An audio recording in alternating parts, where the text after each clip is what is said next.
오늘도 말씀 앞에 나오신 우리 모든 미랄의 성도님들 주님의 이름으로 환영합니다. 말씀 속에서 찾아오시는 주님의 귀한 격려와 또 감동과 역사하심이 오늘도 짧은 시간이지만 가득하시기를 간절히 소원합니다. 오늘 우리에게 주시는 하나님의 말씀 열왕기하 17장 34절부터 41절까지의 말씀입니다. 그들은 오늘날까지도 그들의 옛 관습을 따르고 있어서 주님을 바르게 경외하는 사람이 없다. 그들은 주님께서 이스라엘이라고 이름을 지어주신 야곱의 자손에게 명하신 그 율례와 법도와 율법과 계명을 지키지 않는다. 옛날에 주님께서 야곱의 자손과 언약을 세우시고 명하셨다. 너희는 다른 신들을 경외하지 못한다. 그들에게 절하지 못하며 그들을 섬기지 못하며 그들에게 제사 드리지 못한다. 오직 큰 능력으로 팔을 펴시어 너희를 이집트 땅에서 이끌어내신 그분 주님만을 경외하고 그분에게만 절하고 제사를 드려야 한다. 주님께서 몸소 기록하셔서 너에게 주신 율례와 법도와 율법과 계명을 항상 지키고 다른 신을 경외하지 않아야 한다. 내가 너희와 세운 언약을 잊어서는 안 된다. 다른 신들을 경외하지 못한다. 오직 너희는 주 너희 하나님만을 경외하여야 한다. 그분만이 너희를 모든 원수의 손에서 구원하여 주실 것이다. 그러나 그들은 이 명령을 들으려 하지 않고 그들의 옛 관습만을 그대로 지키려고 하였다. 그리하여 이주해온 민족들은 한편으로는 주님을 경외하면서도 다른 한편으로는 그들이 부어 만든 우상들을 또한 섬겼다. 그들의 자녀와 자손도 그들의 조상이 한 것을 오늘날까지도 그대로 따라하고 있다. 아멘. 오늘 말씀은 어제에 이어 여호와 경외에 대해서 다루고 있습니다. 본문 바로 앞절인 33절과 마지막 41절 말씀을 보면 주님도 섬겼고 우상도 섬겼다는 말을 반복하고 있습니다. 샌드위치 구조인데요. 그러면서 그 사이에 정말 하고 싶은 말씀은 이것이죠. 옛적에 하나님께서 주신 많은 명령들, 특별히 주님만 섬기고 경외하라. 그러나 사마리아 사람들은 오랜 시간 동안 이 명령을 듣지 않고 주님도 섬기고 우상도 겸하여 섬기게 됩니다. 그렇다면 왜 이들은 주님만 경외하지 못했는가? 여러분 17장 말씀을 쭉 읽다 보면 관습이라는 단어가 자주 등장합니다. 이 먼저 지역의 관습이라는 것이 있습니다. 패권을 지닌 이 아수르가 정책적으로 사마리아에서 살던 사람을 강제로 흩었습니다. 그리고 다른 민족 사람들을 사마리아로 또 강제로 이주시켜서 살게 합니다. 사실 민족성을 뿌리 뽑는데 이만한 방법이 없죠. 뭉치면 산다는 말도 있지 않습니까? 그래서 아예 뭉치지 못하게 사마리아에 살던 민족을 다 흩어버리고 그 빈자리를 이주민들로 채워 종교와 문화를 완전히 섞어버립니다. 그래서 민족성이나 이전의 지역색을 완전히 찾아볼 수 없게 만들어버린 것이죠. 저는 오늘 이 말씀 묵상하면서 이 사마리아 땅과 토론토 지역이 참 닮아있다는 생각이 많이 들었습니다. 토론토는 여러 민족이 섞여 삽니다. 또 거주하는 민족의 구성이나 비율에 따라 문화와 특색도 계속 변해갑니다. 중요한 것은 많은 것이 그렇게 변해가는데 변하지 않는 사회적 합의가 있죠. 무엇만이 옳다, 무엇만이 진리다 라고 해서는 안 됩니다. 그리고 이것도 저것도 옳다라고 인정할 수 있어야 합니다. 이런 사회적 통념이 있어요. 이처럼 어떤 지역에 산다는 것은 그 지역의 관습의 영향을 받으며 산다는 의미이기도 합니다. 33절 말씀에 보면 잡혀오기 전에 살던 그 지역의 관습을 따라 섬기던 신도 섬겼다고 말씀하는데요. 사마리아는 그렇게 저마다의 지역에서 섬기던 우상과 그 지역만의 관습들이 다 모인 집합소인 것이죠. 생각만 해도 복잡하지 않습니까? 각기 자기 소견에 옳은 대로 행했다고 하는 그 사사시대의 재현인 듯합니다. 또 오늘 그런 땅과 시대를 살아가는 우리에게 이 로마서 12장 2절의 말씀은 정말 중요한 말씀이라고 생각이 됩니다. 너희는 이 세대를 본받지 말고 오직 마음을 새롭게 함으로 변화를 받아 하나님의 선하시고 기뻐하시고 온전하신 뜻이 무엇인지 분별하도록 하라. 자, 이 말씀을 조금 더 원문에 가깝게 다시 번역해 본다면 이렇게 될 것 같습니다. 하나님의 뜻을 분별할 때 하나님의 뜻의 특징은 첫 번째, 선하다. 두 번째, 하나님이 기뻐하시는 것이다. 세 번째, 온전한 것이다.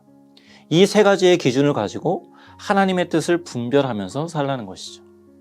그것이 이 다양한 관습이 난무하는 이 세대 가운데 우리가 드릴 영적 예배인 것입니다.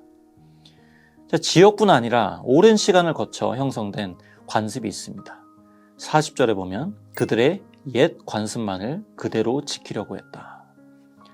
자, 영어 성경을 보면 이 관습이라는 단어가 매너라고 되어 있습니다. 특정 사람의 행동을 보고 저 사람은 참 매너가 좋다라고 말할 때 바로 그 매너입니다. 이 매너라는 단어의 어근을 보면 사람의 손을 가리키는 라틴어 매누스라고 하는 것이 있습니다. 그러니까 오랜 시간 사람들의 손길을 거쳐 만들어진 것, 그것이 매너이고 관습인 겁니다. 관습은 다시 말하면 우리 편에서 익숙함이죠. 또한 익숙하다라는 것은 거기에 우리가 적응했다는 말이 되기도 합니다. 여러분, 익숙함과 적응이라는 것은 적어도 신앙에 있어서는 좋은 의미로 다가오지는 않습니다. 왜냐하면 거기에는 믿음이 설 자리가 없기 때문이죠. 그래서 어떤 목사님이 설교 중에 이런 말씀을 하셨습니다. 선택이 우리의 의지를 거스를 때가 많다. 정말 그렇지 않습니까? 내 마음은 원하지만 내 의지와는 달리 실제 내 손이 가고 내 몸이 가는 모든 선택들은 다른 것을 하고 있더라는 것이죠. 오랜 세월 몸과 마음에 밴 버릇이 앞서고 쉽게 고쳐지지 않는 것입니다. 이것이 옛 관습이죠. 옛 관습의 자취를 만든 그 수많은 사람들의 손길을 거슬러 올라가면 에덴의 타락까지 이릅니다. 그래서 바울은 이렇게 고백하죠. 나는 내가 하는 일을 도무지 알 수가 없습니다. 내가 해야겠다고 생각하는 일은 하지 않고 도리어 해서는 안 되겠다고 생각하는 그 일을 하고 있으니 말입니다. 그 위대한 바울도 우리와 똑같은 옛 관습과의 그 갈등 속에서 신음한 것이죠. 그러니까 옛 관습이라는 것은 단순히 어떤 지역이나 시간의 문제를 넘어 영적인 문제입니다. 본문 40절도 전체적으로 보면 그러나 그들은 이 명령을 들으려 하지 않고 옛 관습을 지키려고 했다. 그러니까 하나님의 말씀을 들으려 하지 않는 것, 이것이 우리 영혼 깊은 곳에서 영향을 미치고 있는 영적인 문제죠. 자, 이 문제가 어떻게 하면 좋을까요? 우리와 똑같은 갈등을 겪은 바울이 성령의 감동 속에 우리에게 이런 말씀을 전합니다. 에베소서 4장 22절에서 24절. 여러분은 지난날의 생활 방식대로 허망한 욕정을 따라 살다가 썩어 없어질 그 옛사람을 벗어버리고 마음의 영을 새롭게 하여 하나님의 형상을 따라 참 의로움과 참 거룩함으로 지으심을 받은 새 사람을 입으십시오. 자, 성경은 생활 방식, 곧 옛 관습의 문제를 또 다른 어떤 관습으로 해결하라고 하지 않습니다. 마음의 영이 새롭게 하여. 그러니까 영적인 문제는 영적인 대책이 필요하다는 것인데요. 어제 우리 본문에서 봤듯이 아시리아 왕이 자기 지역에 하나님의 저주가 막 임하니까 어떻게 하죠? 하나님에 관한 관습을 가르치게 하고 여호와 경외하기를 가르치도록 명령합니다. 슬쩍 보면 얼마나 귀한 일입니까? 그런데 이것이야말로 옛 관습이에요. 당장의 문제를 해결할 수만 있다면 어떤 신이든지 좋으니 받아들이고 가르쳐라. 여호와도 좋고 우상도 좋다. 대상만 우상에서 여호와로 바뀌었지 어떤 신이든 자기 욕망을 위해 이용하자는 것입니다. 그러니까 자기를 위하는 이 뿌리 깊은 죄성은 건드려지지 않은 채 새로운 관습과 생활 방식을 가르치고 방법만 가르치는 것으로는 한계가 있습니다. 여러분 한번 생각해 보시죠. 사과나무의 표면을 잘 다듬고 관리를 아무리 잘해도 사과나무는 사과를 맺게 되어 있습니다.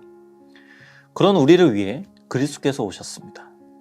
고린도후서 5장 15절에 그런데 그리스도께서는 모든 사람을 위하여 죽으신 것은 이제부터는 살아있는 사람들이 자기 자신들을 위하여 살아가도록 하려는 것이 아니라 자기들을 위하여 죽으셨다가 살아나신 그분을 위하여 살아가도록 하려는 것입니다.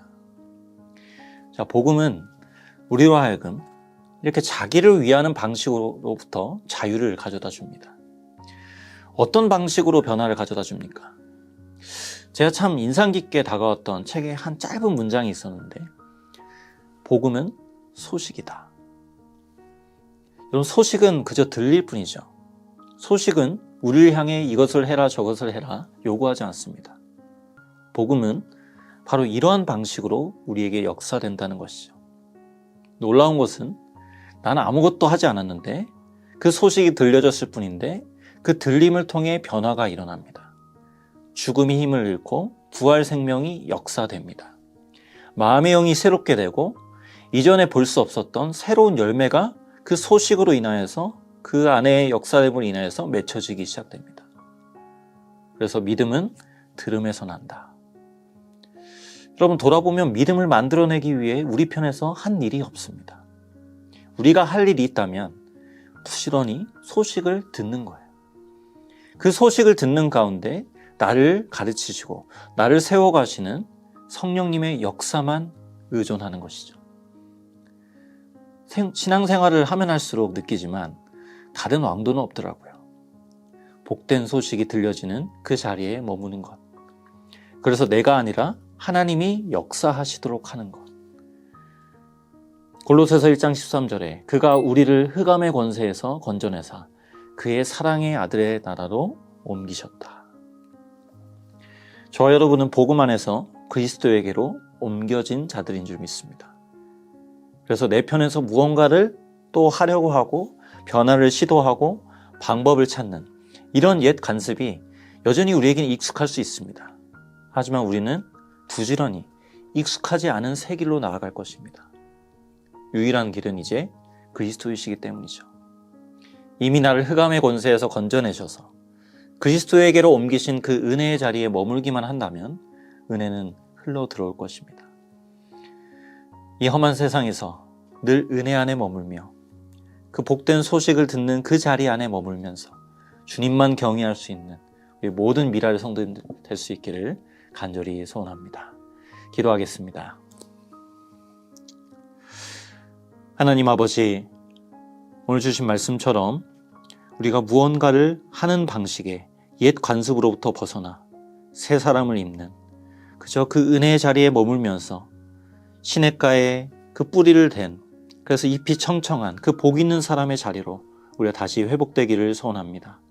우리 성도님들 오늘도 참 많은 풍파를 겪으면서 그렇게 힘든 삶을 그런 시간들을 보내셔야 할 텐데 그 시간 속에서도 내가 무언가를 하는 것이 아니라 주님의 은혜 안에 머물며 주님의 은혜만을 갈구하며 그래서 때에 따라 돕는 은혜를 주심으로 말미암아 우리가 감당하고 또 승리할 수 있도록 우리 모든 성도님들을 은혜로 붙잡아 주시옵소서.